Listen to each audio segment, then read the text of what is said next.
Assalamualaikum dan salam sejahtera kepada semua rakyat Malaysia. Hari ini pengetua ingin berkongsi sedikit panduan tentang cara menggunakan alat pam tayar di stesen minyak dengan selamat dan betul. Perkara pertama yang perlu kita lakukan ialah memastikan tekanan udara yang sesuai ditetapkan pada alat ini. Setiap kenderaan mempunyai tekanan tayar yang disarankan oleh pengeluar, biasanya tertera di pintu pemandu atau dalam buku manual kenderaan. Jangan tetapkan terlalu rendah ataupun terlalu tinggi kerana ia boleh menjejaskan keselamatan dan prestasi kenderaan.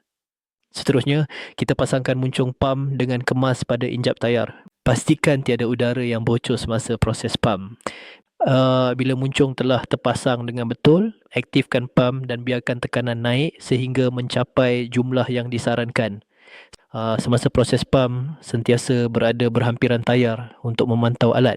Jangan tinggalkan pam tanpa pengawasan kerana tekanan yang berlebihan boleh merosakkan tayar. Apabila tayar telah mencapai tekanan yang sesuai, matikan pam dan tanggalkan muncung dengan berhati-hati. Pastikan penutup injap tayar dikembalikan semula untuk mengelakkan habuk atau kotoran masuk ke dalam tayar. Akhir sekali, ulang proses ini untuk semua tayar kenderaan anda. Memastikan tayar berada pada tekanan yang betul bukan sahaja meningkatkan keselamatan semasa memandu, tetapi juga membantu menjimatkan bahan bakar dan memanjangkan hayat tayar.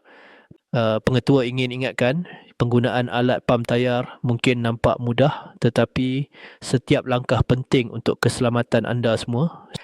Semoga panduan ringkas ini memberi manfaat kepada semua pemandu di seluruh Malaysia.